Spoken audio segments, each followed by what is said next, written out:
Hello viewers. இந்த video ரொம்ப ரொம்ப இம்பார்ட்டண்ட். என்ன காரணம்ட்டா, நாங்கள் 2 வருஷத்துக்கு முன்னால பாண்டிச்சேரி போயிருந்தோம். அப்போ அரவிந்த் ஆசிரமத்தை சுற்றி பார்த்துக்கிட்டு இருந்தோம். அங்கே ஒரு இடத்துல ஒரு நேபாளி நின்றுக்கிட்டு இருந்தார். அவர்கிட்ட இங்கிலீஷில் பேச்சு கொடுத்தோம். அவர் அந்த ஆசிரமத்தை பற்றின டீட்டெயில் நிறைய தெரிஞ்சிருந்தார். அதை பற்றி ரொம்ப ஃப்ளூயண்ட்டாக, ஆனால் இன்அக்யூரேட்டாக, தவறுதலாக பேசுனார். ஆனால் ரொம்ப ஃப்ளூயண்ட்டாக பேசினார். அதைத்தான் நாங்கள் சஸ்டைனபிள் இங்கிலீஷ் அப்படின்னு சொல்லி நாங்கள் சொல்லுவோம். புரோக்கன் இங்கிலீஷ் அப்படிங்கிறது நம்ம நிறைய இடங்கள்ல பார்க்கலாம். அதாவது நம்ம வீட்டில் உள்ளவங்களும் பேசலாம். வீட்டில் உள்ளவங்க நான் கூட பேசலாம், பக்கத்தில் உள்ளவர் பேசலாம், ஃப்ரெண்டு பேசலாம், யார் வேணாலும் பேசலாம். ஆனால் சஸ்டைனபிள் இங்கிலீஷ் அப்படிங்கிறது பெரும்பாலும் இந்த கன்ஸ்ட்ரக்ஷன் சைட்டில் மைக்ரண்ட் ஒர்க் பண்ணுவாங்க. இந்த ஹோட்டல்களில் நீங்கள் அது சென்னையில் பெரும்பாலும் ஹோட்டல்களில் நீங்கள் அந்த மைக்ரன்ஸ்லாம் ஒர்க் பண்ணுறாங்க, அந்த நேபாளி அவங்கெல்லாம். அவங்கள்ட்ட போய் பேசி பாருங்க.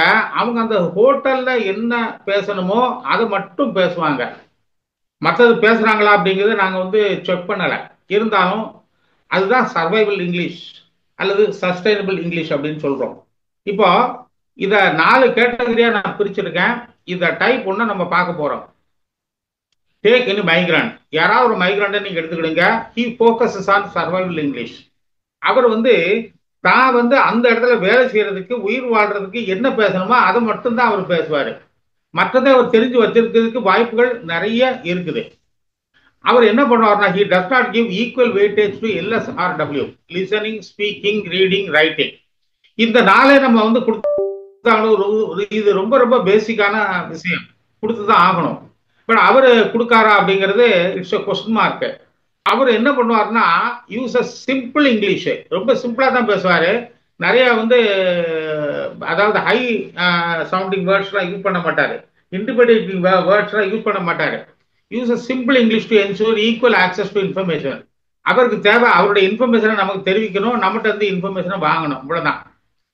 அந்த பையிங் செல்லிங்லாம் இது வரும். அவர் familiarises with environmentally friendly terms and phrases.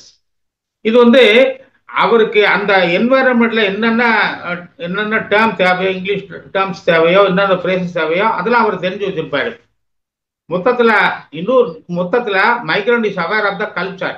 அந்த சரௌண்டிங்ல என்ன கல்ச்சர் தேவை, நம்ம என்ன பண்ணா இந்த இடத்துல சர்வைவ் ஆகலாம் அப்படிங்கிறதெல்லாம் அதனுடைய நியூயான்சஸை தெரிஞ்சு வச்சிருப்பாரு. பட் அது ரொம்ப எரட்டிக்கா தான் பேசுவார். அது கொஞ்சம் கூட சந்தேகம் இல்லை. நல்லாவும் பேசலாம். இந்த மாதிரி பேசுறதுக்கு தான் சஸ்டைனபிள் இங்கிலீஷ் அல்லது சர்வைவல் இங்கிலீஷ் அப்படின்னு சொல்லி இருக்கிறோம். இப்போ நம்ம கொஞ்சம் எக்ஸாம்பிள்ஸ் பார்த்தா இன்னும் நல்லா புரியும். இதில் போட்டிருக்க கிராமட்டிக்கலி ராங் பட் அண்டர்ஸ்டாண்டபிள், நமக்கு புரியும். I not know, I do not know அப்படின்னு சொல்றதுக்கு அப்படி பேசுவாரு. I turn off light, 2 F போடணும். அந்த ஓஎஃப்எஃப், அந்த செப்பரேட் ஓஎஃப்எஃப் அப்படிங்கிற ப்ரிப்போசிஷனை அவர் ஸ்ட்ரெஸ் பண்ண மாட்டார். ஏன்னா ப்ராஃபிட் லெஸ், எங்களுக்கு ப்ராஃபிட் ரொம்ப கம்மியாக தான் கிடைக்குது அப்படிங்கிறத அவர் சொல்வார். No bargain, you cannot afford to bargain with me அப்படிங்கிறத அவர் அப்படி சொல்வார். ஐ பிலீவ் இன் ஒரு ப்ரிப்போசிஷன். அதுக்கு பிறகு வர்ற verb I believe in promoting. அந்த ப்ரொமோட்டிங் அப்படின்னு யூஸ் பண்ணா அவரை யூஸ் பண்ண மாட்டார், ப்ரொமோட் அப்படின்னு சொல்வாரு. அப்ப 6 பாருங்க. Can you tell me where you work? Can you tell me where you are working? Where you are working, where are you working போடக்கூடாது, டபுள் கொஸ்டின். இது கிராமர். இந்த மாதிரி தான் அவர் பேசுவார்.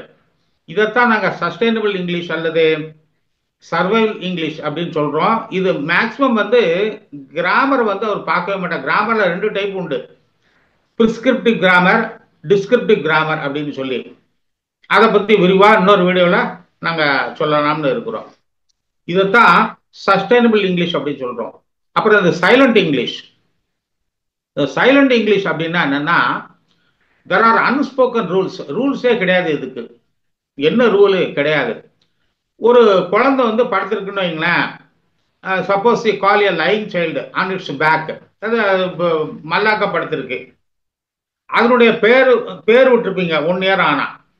அந்த சில பேர் 11ஆம் நாள்லயே பேர் விடுறாங்க, கிறிஸ்டனிங், நேம் கிறிஸ்டனிங்.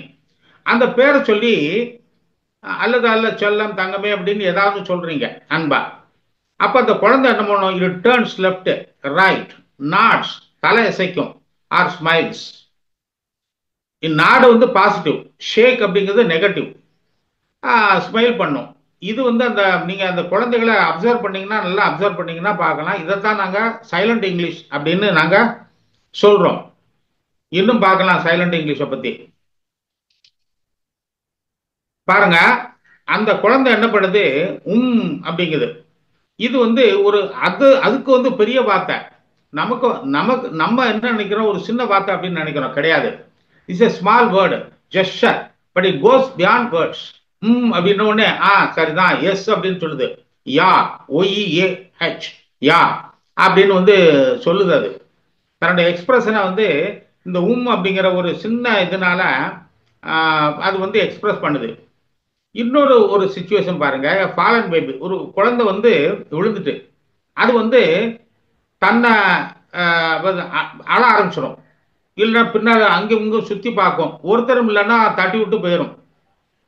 ஆனால் யாராவது வந்துட்டாங்கன்னா உடனே அழ ஆரம்பிச்சிடும்.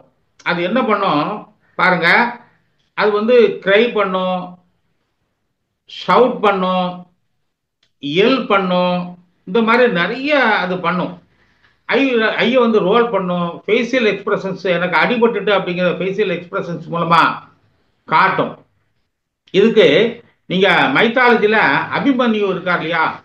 அவர் வந்து மகாபாரதத்துல கருவுல இருக்கும்போது ஹாஃப் தான் கேட்பாரு நாரத சொல்ற கதைய.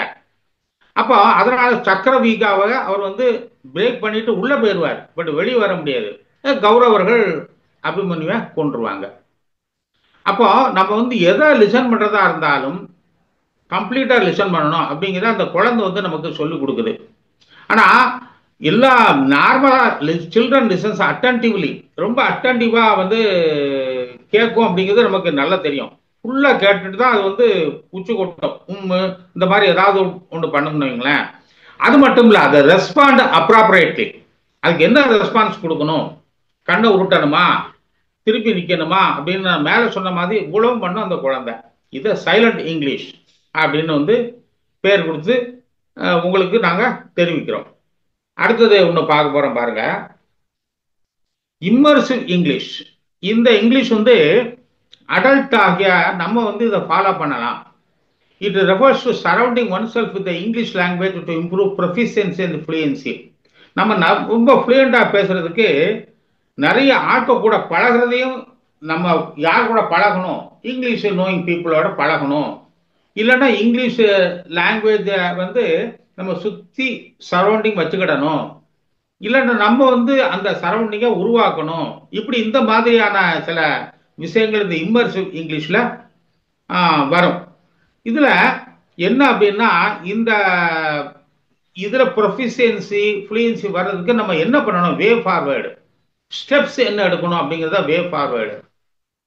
இதை லிசன் டு இங்கிலீஷ் பாட்காஸ்ட். நிறைய பாட்காஸ்ட் வந்து இங்கிலீஷ் டு இங்கிலீஷ் பாட்காஸ்ட் வந்து நிறைய கேட்கணும், நிறைய பார்க்கணும். Watch movies with or without subtitles.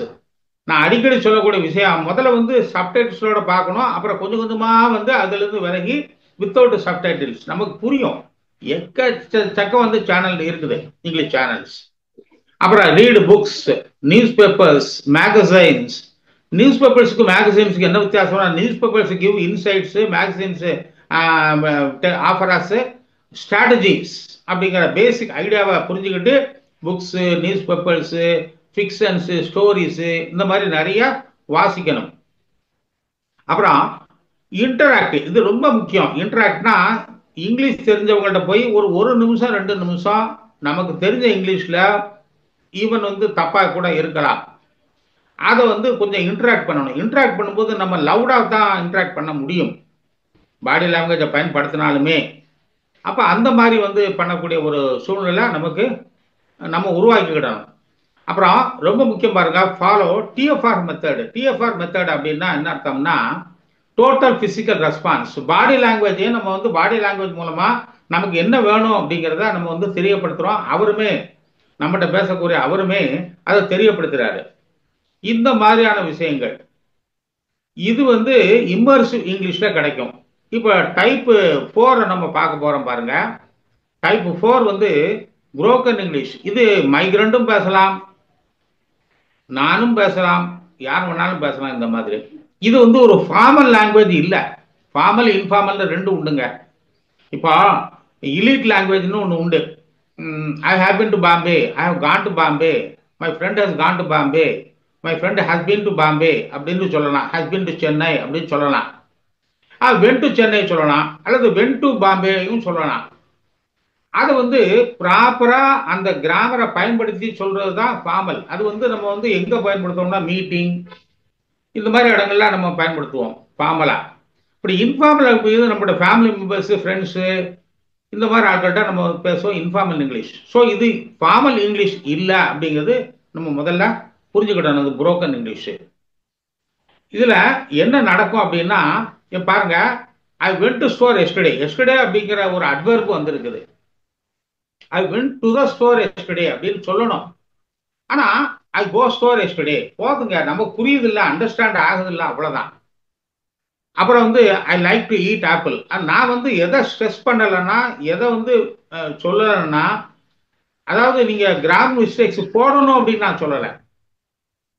அது அந்த கிராம் மிஸ்டேக்ஸ் பண்ணி பேசுறவங்கள நம்ம புரிஞ்சுக்கிட்டோம் பார்த்தீங்களா, அதுதான். அது அண்டர்ஸ்டாண்ட் பண்றது தான் கம்யூனிகேஷன் அப்படின்னு சொல்லி நாங்க சொல்லுவோம். I like to eat apple அப்படிங்கிறது அவர் என்ன சொல்றாரு, லைக் ஈட் ஆப்பிள், அவ்வளவுதான். லைக் ஒரு வெர்பு, ஈட்டும் ஒரு வெர்பு, ஆப்பிள் வந்து ஒரு ஆப்ஜெக்ட். அந்த மீ அப்படின்னு சொல்லி சென்டென்ஸ் வச்சு ஆரம்பிக்க கூடாது. Me go store buy milk, I went to store to buy milk அப்படின்னு சொல்றத இந்த மாதிரி அவர் எக்ஸ்பிரஸ் பண்றாரு. அப்புறம் பாருங்க, I do not understand, I no understand, அவ்வளவுதான். ஐ நோ அண்டர்ஸ்டாண்டே புரியுதா? நான் சொன்னா கூட யாருக்கு வேணாலும் புரியுமே. இந்த வீடியோ பார்க்குறவங்களுக்கு யாருக்கு வேணாலும் புரியும். இன்னும் பாருங்க, me very happy C you, I am very happy to C you, I was very happy to C to meet you, to visit you. அந்த மாதிரி சொல்றத இந்த மாதிரி வந்து ஐ was, I am, he is, he was, they are, they were, அந்த மாதிரி. My wife she go home now. Now வந்து இருக்குங்க, அந்த பிரசன்ட் கண்டினியூஸ் தான் பெரும்பாலும் யூஸ் பண்ணணும். இல்லைன்னா பிரசன்ட் பெர்ஃபெக்டா சொல்லலாம். My wife has, my wife, திருப்பியும் பாருங்க she.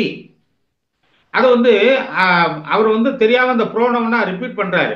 My wife has Khan home now. அது ஹோமுக்கு முன்னால TO2 போடக்கூடாது. என்ன, இந்த மாதிரியான அந்த இலக்கண பிழைகள் வந்து நிறைய இருக்கும். இதை நாங்க வந்து என்ன சொல்லணும், டிஸ்கிரிப்டிவ் கிராமரா பயன்படுத்துறாரு, ஆனா பிரிஸ்கிரிப்டிவ் கிராமரா பயன்படுத்தல அப்படிங்கிறத நம்ம சொல்லுவோம். ஸோ இந்த நாள்ல எது உங்களுக்கு பிடிச்சிருக்கோ அதை நீங்க ஃபாலோ பண்ணி பண்ணுங்க. ஒவ்வொரு கொஞ்சம் கொஞ்சமா பிகினர் லெவல்ல இருந்து இன்டர்மீடியட் லெவலுக்கு போகலாம், அப்புறம் அட்வான்ஸ் லெவலுக்கு போயிடலாம். எந்த லெவலுக்கு வேணாலும் போகலாங்க, நம்மால வந்து முடியும் அப்படிங்கிறத சொல்லி வலியுறுத்தி இந்த வீடியோ வந்து நீங்க பார்க்கறது மட்டும் இல்லாம இதை ஃபாலோ பண்ணீங்கன்னா ரொம்ப நல்லா இங்கிலீஷ் பேச முடியும் அப்படிங்கிறத சொல்லிட்டு தேங்க்ஸ் யா லாட். தேங்க்யூ.